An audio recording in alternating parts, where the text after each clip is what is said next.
Now, let me explain to you applications of vulnerability assessment frameworks. Students, adaptation to climate planning. Vulnerability studies are used to frame vulnerability by countries. 2. National adaptation plans. National determined contributions (NDCs). Sectoral adaptation plans such as agriculture, water and health. Strategies on disaster risk management, identifying hotspots, frameworks assist in mapping the areas which are highly susceptible to drought, for example, arid regions, or floods such as regarding the river basin and deltas, sea level rise regarding the coastal zones, or glacial melt, which is related to the mountainous areas. So, after all the discussions about the applicability of indexes, it is important to discuss briefly on the significance of vulnerability assessment frameworks.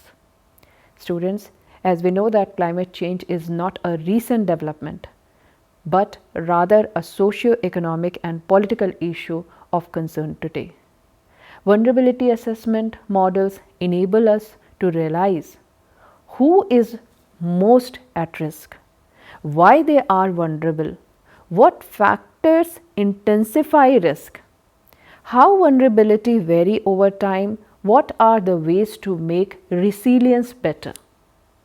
The paradigms created by IPCC and UNDP enable governments, researchers and communities to come up with scientifically and socially fair adaptation policies. They encourage evidence-based clinical decision making, total development planning, targeted interventions, incalculation of climate issues into daily governance, practitioners' issues with vulnerability assessment. Though there are useful, there are a number of issues also, such as data limitation. In most of the areas, there are no precise climatic and socio-economic statistics. The second one is climate models are not certain. Projections that are made in future are subject to uncertainty. The third is precariousness of the social C2, gender inequality, caste and political power, and some of the factors that are hard to measure. The fourth is changing character of vulnerability. The vulnerability varies with time because the importance of vulnerability assessment frameworks.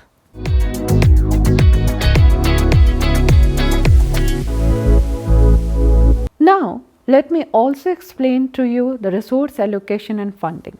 As you know that funds are given to the communities that are classified as highly vulnerable by international institutions such as the Green Climate Fund, which has been described to you in previous lectures.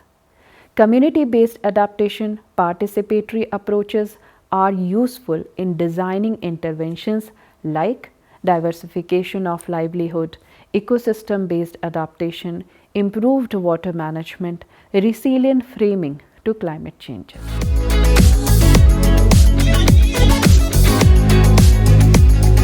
Now, let us discuss about the context dependence.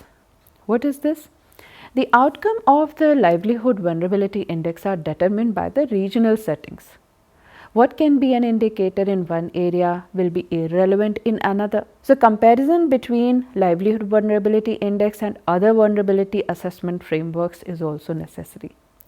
There are number of frameworks used to evaluate vulnerability, among which there are the household vulnerability index. It is associated with the level at which the country is utilizing its resources. It includes aspects such as climate change vulnerability, the extent to which previously stable climate conditions may cause economic impact over the long term.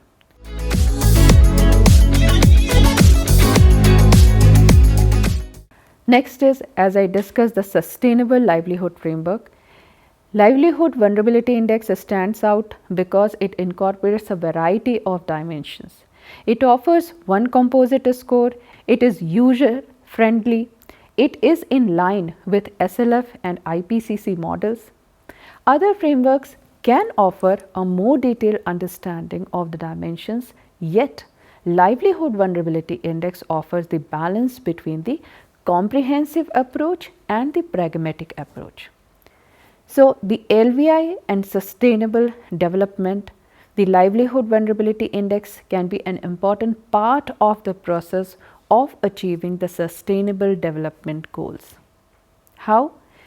It provides insights for SDG 1, that is related to no poverty, SDG 2, which is zero hunger, SDG 3, which explains about the good health and well-being, SDG 6, which talks about the clean water and sanitation, SDG 13, which is on climate action, and SDG 14 and 15, which is related to life below water and life on land.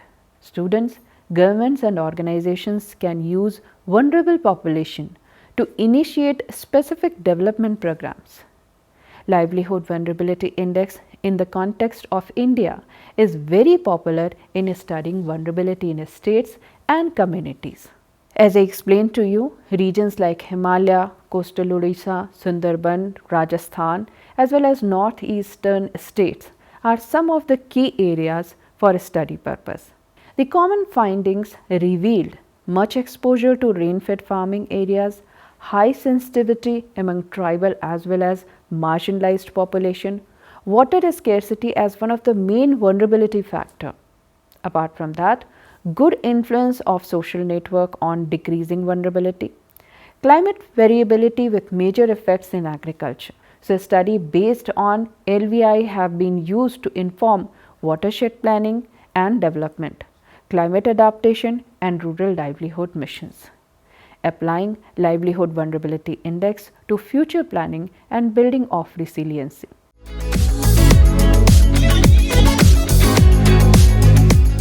Summary.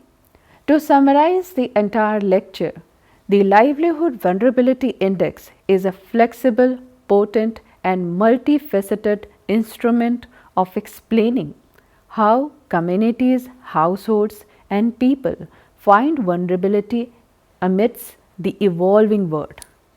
This is because with the ongoing form of livelihood systems due to climate change and environmental degradation, economic uncertainties and social inequalities, the relevance of proper vulnerability assessment is increasingly becoming a critical issue.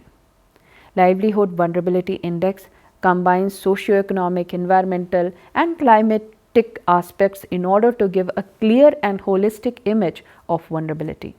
Having a solid theoretical base, the practical organization and high generalizability has become a universally accepted structure of researcher, policymakers and development practitioners.